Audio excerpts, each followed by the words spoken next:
नमस्कार मेरे प्यारे साथियों, स्वागत है आप सभी का हमारे इस YouTube चैनल जीटीएम क्लासेस में।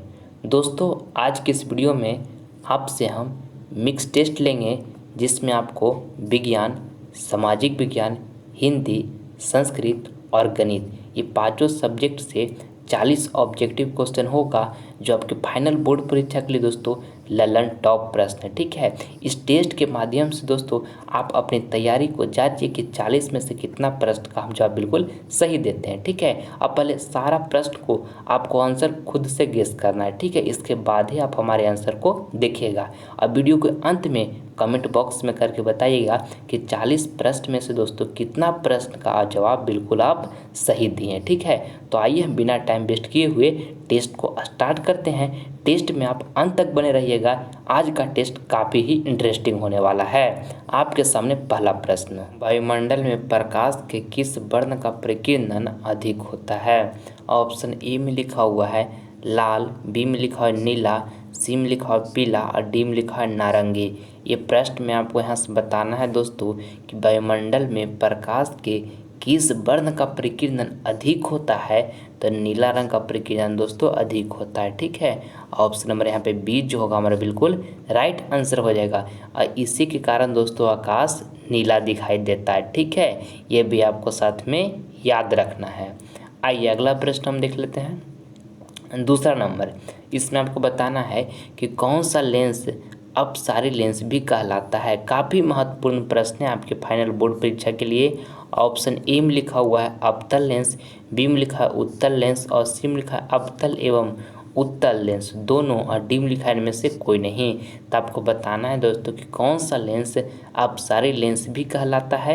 तो अवतल लेंस जो है दोस्तों अपसारी लेंस भी कहलाता है। ठीक है, ऑप्शन नंबर यहाँ पे ए जो होगा हमारा बिल्कुल राइट आंसर हो जाएगा। और दोस्तों उत्तल लेंस अभिसारी लेंस भी कहलाता है, ये आपको ध्यान में रखना है। उत्तल लेंस अभिसारी लेंस भी कहलाता है। ठीक है, साथ में आपको इसको भी याद में रखना है। ठीक है, आइए अगला प्रश्न हम देख लेते हैं। तीसरा नंबर, अलैंगिक जनन मुकुलन द्वारा होता है। ऑप्शन ए में लिखा है अमीमा में, बी में लिखा है ईस्ट में और सी में लिखा हुआ है प्लेज्मोडियम में और डी में लिखा है इनमें से कोई नहीं। ये प्रश्न में आपको यहाँ से बताना है दोस्तों कि अलैंगिक जनन मुकुलन द्वारा होता है तो ईस्ट में होता है। ठीक है, ऑप्शन नंबर यहाँ पे हमारा जो बी होगा बिल्कुल सही उत्तर हो जाएगा। ठीक है, आइए अगला प्रश्न हम देख लेते हैं। चौथा नंबर, इसमें आपको बताना है कि गुणसूत्र कहाँ पाए जाते हैं। ऑप्शन ए में लिखा हुआ है कोशिका और बी में लिखा है उत्तक और सी में लिखा हुआ है केंद्रक और डी में लिखा हुआ इनमें सभी। ये प्रश्न में आपको यहाँ से बताना है दोस्तों कि गुणसूत्र कहाँ पाए जाते हैं। तो केंद्रक में पाए जाते हैं। ठीक है, ऑप्शन नंबर यहाँ पे सी जो होगा हमारा बिल्कुल राइट आंसर हो जाएगा। ठीक है, आइए अगला प्रश्न हम देख लेते हैं। पाँचवा नंबर, ओम के नियम में किसका मान अचर होता है? काफ़ी महत्वपूर्ण प्रश्न है आपके फाइनल बोर्ड परीक्षा के लिए। ऑप्शन ए में लिखा हुआ है विभवांतर का, और देखिए बी में लिखा हुआ है धारा का और सी में लिखा हुआ है ताप का और डी में लिखा है इनमें से कोई नहीं। तो आपको यहाँ पर बताना है दोस्तों कि ओम के नियम में किसका मान अचर होता है। तो ताप का मान अचर होता है। ठीक है, ऑप्शन नंबर यहाँ पे सी जो होगा हमारा बिल्कुल करेक्ट आंसर हो जाएगा। ठीक है, आइए अगला प्रश्न हम देख लेते हैं। छठा नंबर, इसमें आपको बताना है कि तरंग दैर्घ्य को किसमें व्यक्त किया जाता है। ऑप्शन ए में लिखा हुआ है कैंडलम में और बी में लिखा हुआ है जूल में और सी में लिखा हुआ है एम्पियर में और डी में लिखा है एंगस्ट्रॉम में। तो यहाँ पे आपको बताना है दोस्तों कि तरंग दैर्घ्य को किस में व्यक्त किया जाता है। तो एंगस्ट्रॉम में किया जाता है। ठीक है, ऑप्शन नंबर यहाँ पे डी जो होगा हमारा बिल्कुल सही आंसर हो जाएगा। ठीक है, आइए अगला प्रश्न हम देख लेते हैं। अगला प्रश्न दोस्तों हमारा 7वां नंबर है। इसमें आपको बताना है कि नेत्र का कौन सा भाग रंगीन होता है। अति महत्वपूर्ण प्रश्न है आपके फाइनल बोर्ड परीक्षा के लिए। ऑप्शन ए में लिखा हुआ है कॉर्निया और बी में लिखा हुआ है रेटिना और सी में लिखा है परितारिका और डी में लिखा हुआ है पुतली। तो आपको बताना है ये प्रश्न दोस्तों कि नेत्र का कौन सा भाग रंगीन होता है। तो परितारिका रंगीन होता है। ठीक है, ऑप्शन नंबर यहाँ पे सी जो होगा हमारा बिल्कुल सही आंसर हो जाएगा। और दोस्तों नेत्र दान में नेत्र का कौन सा भाग दान में दिया जाता है। तो कोर्निया को दान में दिया जाता है। ठीक है, साथ में आपको इसको भी याद रखना है। आइए अगला प्रश्न हम देख लेते हैं। 8 नंबर, इसमें आपको बताना है ग्रीन हाउस गैस है। ऑप्शन ए में लिखा ऑक्सीजन, बी में लिखा हुआ है नाइट्रोजन, और देखिए सी में लिखा कार्बन डाइऑक्साइड यानी कि CO2, ठीक है। और देखिए यहाँ पे डी में लिखा हुआ हाइड्रोजन। तो आपको बताना है इसमें दोस्तों कि ग्रीन हाउस गैस है तो कार्बन डाइऑक्साइड है, ठीक है। ऑप्शन नंबर यहाँ पे सी जो होगा हमारा बिल्कुल सही आंसर हो जाएगा। आइए अगला प्रश्न हम देख लेते हैं 9 नंबर, इसमें आपको बताना है कि वायुमंडल में CO2 गैस कितने प्रतिशत पाया जाता है। काफ़ी महत्वपूर्ण प्रश्न दोस्तों आपके फाइनल बोर्ड परीक्षा के लिए। ऑप्शन ए में लिखा हुआ है 0.03%, और बी में लिखा है 0.03%, और सी में लिखा है 0.003%, और डी में लिखा है 0.04%। तो आपको बताना है दोस्तों कि वायुमंडल में CO2 गैस कितने प्रतिशत पाया जाता है। तो 0.03% पाया जाता है, ठीक है। ऑप्शन नंबर यहाँ पे बी जो होगा हमारा बिल्कुल राइट आंसर हो जाएगा। आपको इसको याद रखना है। और दोस्तों वायुमंडल में नाइट्रोजन गैस दोस्तों कितना प्रतिशत पाया जाता है। तो 78% पाया जाता है, इसको भी आपको याद रखना है। और वायुमंडल में दोस्तों ऑक्सीजन कितना पाया जाता है। तो ऑक्सीजन 21% पाया जाता है, ठीक है। ये भी आपके बोर्ड एग्जाम में दोनों पूछा जाता है, आपको याद में इसको भी रखना है कि नाइट्रोजन गैस वायुमंडल में दोस्तों 78% पाया जाता है, और ऑक्सीजन गैस कितना पाया जाता है वायुमंडल में। तो 21% पाया जाता है, ठीक है। आइए अगला प्रश्न हम देख लेते हैं 10 नंबर। ये प्रश्न में आपको यहाँ से बताना है दोस्तों कि भ्रूण का विकास कहाँ होता है। ऑप्शन ए में लिखा हुआ है गर्भाशय में, और बी में लिखा हुआ है फिलोपियन नलिका में, और सी में लिखा हुआ है योनि में, और डी में लिखा हुआ है ग्रीवा में। तो यहाँ पे आपको बताना है दोस्तों कि भ्रूण का विकास कहाँ होता है। तो गर्भाशय में होता है, ठीक है। ऑप्शन नंबर यहाँ पे ए जो होगा हमारा बिल्कुल राइट आंसर हो जाएगा। आइए अगला प्रश्न हम देख लेते हैं 11 नंबर। ये प्रश्न में आपको यहाँ से बताना है कि थायराइड ग्रंथि में कौन सा हार्मोन निकलता है। थायराइड ग्रंथि से दोस्तों कौन सा हार्मोन निकलता है। ऑप्शन ए में लिखा हुआ है वृद्धि हार्मोन, और देखिए बी में लिखा है थायरॉक्सिन, और सी में लिखा हुआ इंसुलिन, और डी में लिखा हुआ है एंड्रोजन। तो दोस्तों ये प्रश्न में आपको यहाँ से बताना है कि थायराइड ग्रंथि से कौन सा हार्मोन निकलता है। तो थायरॉक्सिन निकलता है, ठीक है। ऑप्शन नंबर यहाँ पे बी जो होगा हमारा बिल्कुल राइट आंसर हो जाएगा। आपको इसको याद रखना है। आइए अगला प्रश्न हम देख लेते हैं 12 नंबर। इसमें आपको बताना है कि भारत का सबसे बड़ा रेलवे क्षेत्र कौन है। ऑप्शन ए में लिखा हुआ है पूर्व रेलवे क्षेत्र, और बी में लिखा है पश्चिम रेलवे क्षेत्र, और सी में लिखा है दक्षिण रेलवे क्षेत्र, और डी में लिखा है उत्तर रेलवे क्षेत्र। तो ये प्रश्न में आपको यहाँ से बताना है दोस्तों कि भारत का सबसे बड़ा रेलवे क्षेत्र कौन है। तो उत्तर रेलवे क्षेत्र है, ठीक है। ऑप्शन नंबर यहाँ पे डी जो होगा हमारा बिल्कुल राइट आंसर हो जाएगा। दोस्तों ये सारा प्रश्न आपके फाइनल बोर्ड परीक्षा के लिए अति महत्वपूर्ण प्रश्न है। ये 40 ऑब्जेक्टिव क्वेश्चन जो है इसमें से कितना प्रश्न का आप जवाब बिल्कुल सही देते हैं, वीडियो के अंत में हमें कमेंट बॉक्स में करके ज़रूर बताइएगा, ठीक है। और दोस्तों सारा प्रश्न को आप पहले खुद से आंसर को गेस कीजिए, इसके बाद ही आप दोस्तों हमारे आंसर को देखिए, ठीक है। और अपनी तैयारी को जांचिए, और आपको जहाँ कमी नज़र आता है उस कमी को दोस्तों आप डे बाई डे सुधार कीजिए, और 480 प्लस मार्क्स लाकर दोस्तों अपनी माता पिता का नाम रोशन करें, ठीक है। देखिए 13 नंबर प्रश्न कहता है कि रबी की फसल किन महीनों में बोई जाती है। ऑप्शन ए में लिखा हुआ मार्च अप्रैल, और बी में लिखा है जून जुलाई, और सी में लिखा है अक्टूबर नवंबर, और डी में लिखा है जनवरी फरवरी। तो ये प्रश्न में आपको यहाँ से बताना है दोस्तों कि रबी की फसल किन महीनों में बोई जाती है। तो अक्टूबर से नवंबर में बोई जाती है, ठीक है। ऑप्शन नंबर यहाँ पे सी जो होगा हमारा बिल्कुल राइट आंसर हो जाएगा। आपको इसको याद रखना है।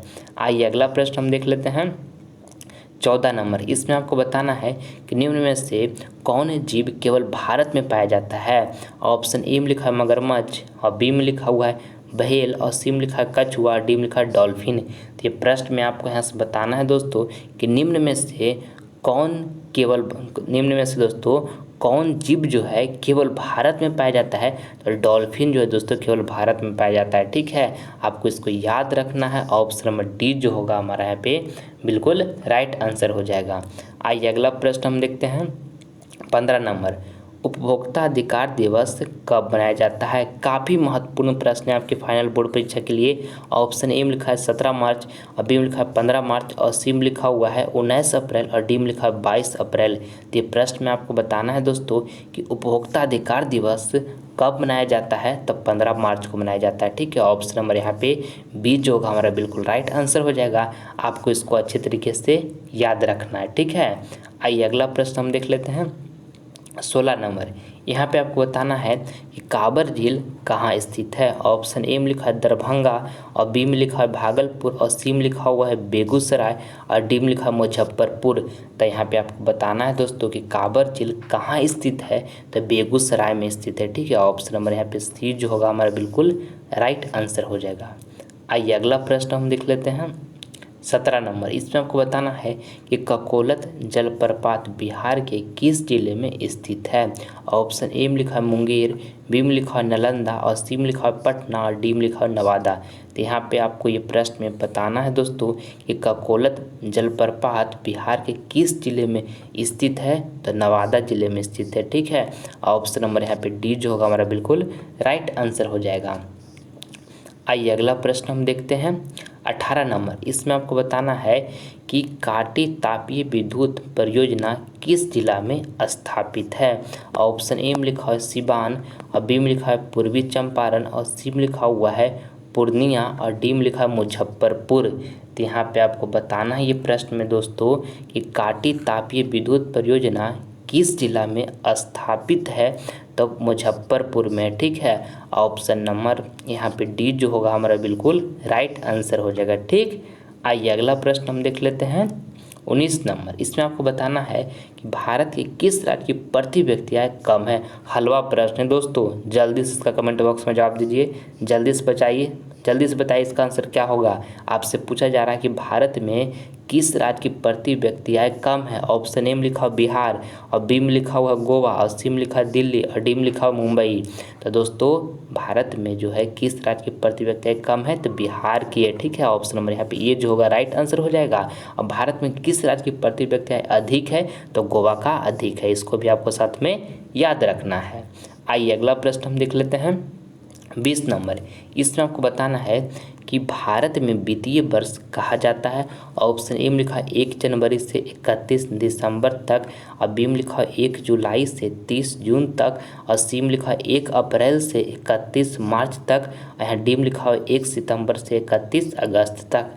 तो ये प्रश्न में आपको यहाँ से बताना है दोस्तों कि भारत में वित्तीय वर्ष कहा जाता है तो 1 अप्रैल से 31 मार्च तक कहा जाता है। ठीक है, 1 अप्रैल से 31 मार्च तक भारत में वित्तीय वर्ष कहा जाता है। ऑप्शन नंबर यहाँ पे हमारे सी होगा बिल्कुल करेक्ट आंसर हो जाएगा। ठीक, आइए अगला प्रश्न हम देख लेते हैं।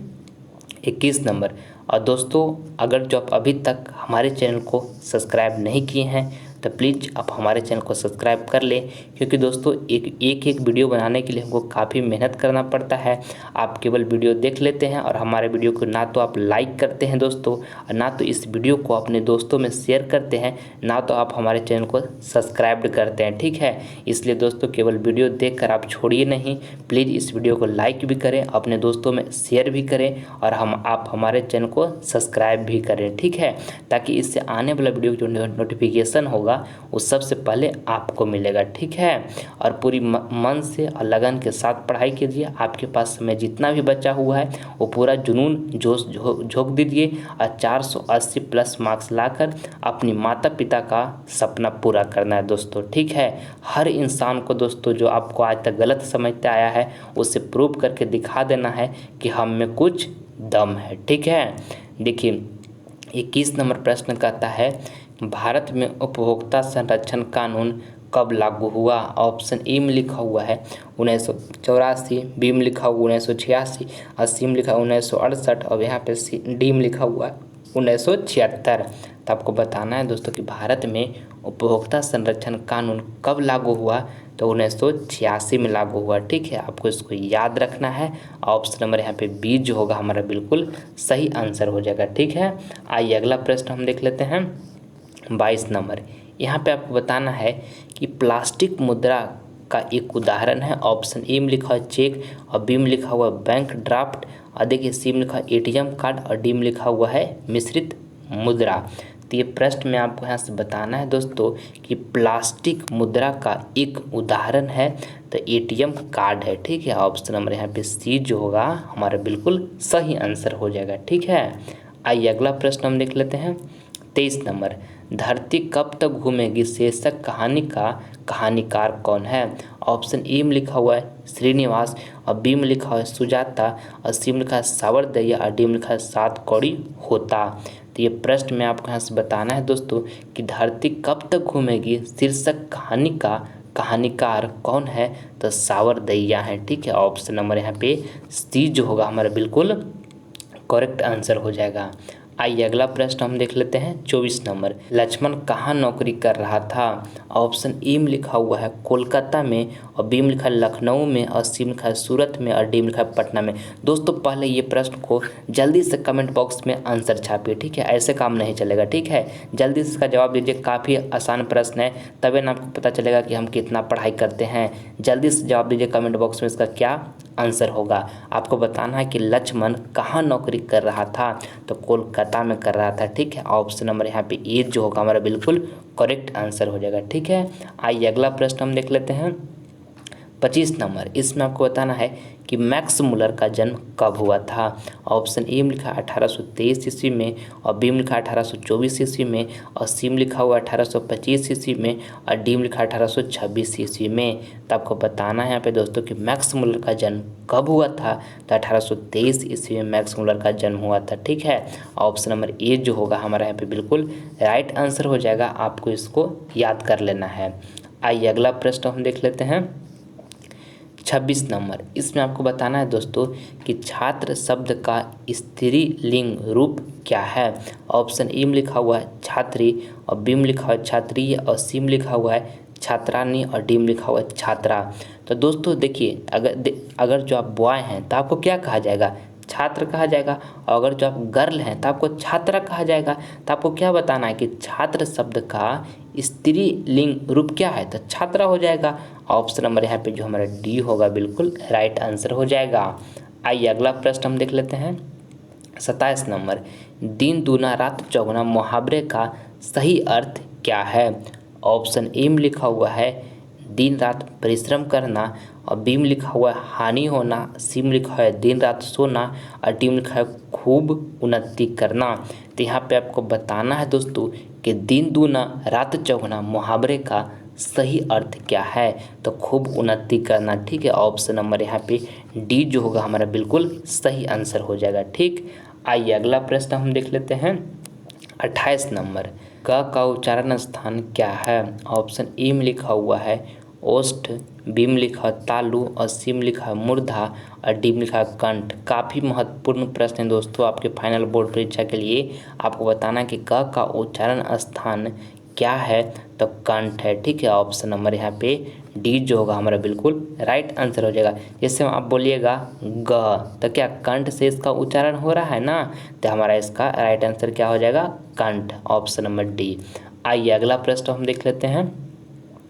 29 नंबर, इसमें आपको बताना है कि हजारी प्रसाद द्विवेदी का जन्म कब हुआ था। ऑप्शन ए में लिखा हुआ है 1905 ईस्वी में और बी में लिखा 1907 ईस्वी में और सी में लिखा हुआ 1909 ईस्वी में और डी में लिखा 1911 ईस्वी में।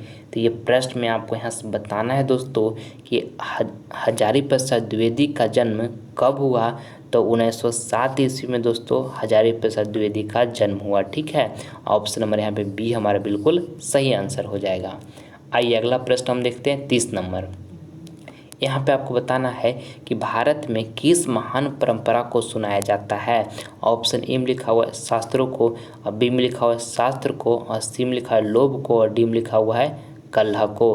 काफ़ी महत्वपूर्ण प्रश्न है दोस्तों आपके फाइनल बोर्ड परीक्षा के लिए। आपको यहाँ पे बताना है कि भारत में किस महान परंपरा को सुनाया जाता है तो शास्त्रों को सुनाया जाता है। ठीक है, ऑप्शन नंबर यहाँ पे ए जो होगा हमारा बिल्कुल राइट आंसर हो जाएगा। ठीक, आइए अगला प्रश्न हम देख लेते हैं। 31 नंबर, स्वामी दयानंद का जन्म किस गांव में हुआ था? काफ़ी महत्वपूर्ण प्रश्न है, आपके बोर्ड एग्जाम के लिए बहुत बार ये प्रश्न पूछा गया है। ऑप्शन ए में लिखा हुआ है रामनगर में, और बी में लिखा हुआ है टंकारा में, और सी में लिखा है अयोध्या में, और डी में लिखा है इनमें से कोई नहीं।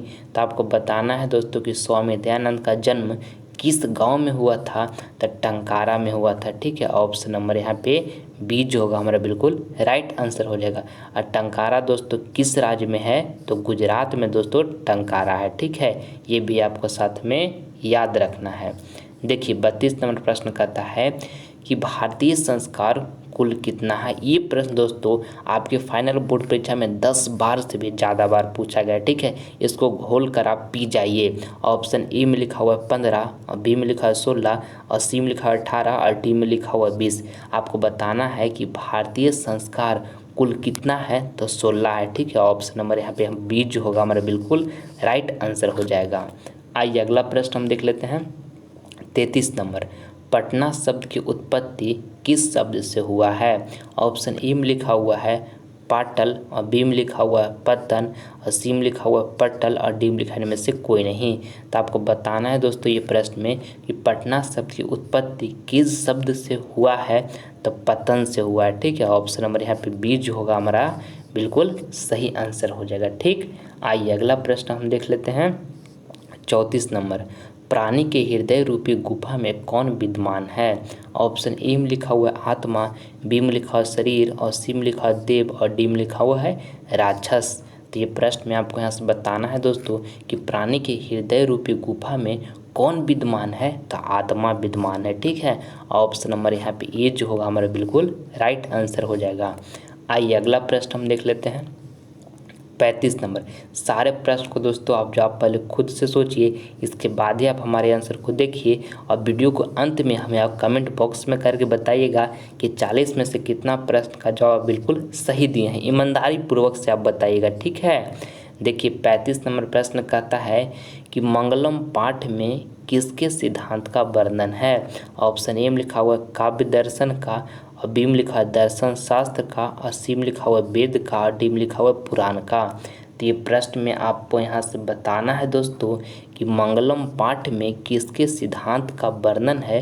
तो दर्शन शास्त्र का वर्णन है। ठीक है, ऑप्शन नंबर यहाँ पे बी जो होगा हमारा बिल्कुल सही आंसर हो जाएगा। ठीक है, आइए अगला प्रश्न हम देख लेते हैं। 36 नंबर, 3 प्लस √3 इंटू में 3 माइनस √3 एक परिमेय संख्या है। देखिए ऑप्शन ए में लिखा हुआ है हाँ, और बी में लिखा है नहीं, और सी में लिखा हुआ है कहा नहीं जा सकता है, और डी में लिखा हुआ ए और बी दोनों। तो देखिए दोस्तों एक फार्मूला आपको बताते हैं, ए प्लस बी। ठीक है, ए प्लस बी और इंटू में होता है ए माइनस बी। ठीक है, और इक्वल टू में यहाँ पे क्या हो जाएगा ए स्क्वायर माइनस बी स्क्वायर, ये फार्मूला होता है। ठीक है, और यही फार्मूला पर हम इसको पुट करेंगे।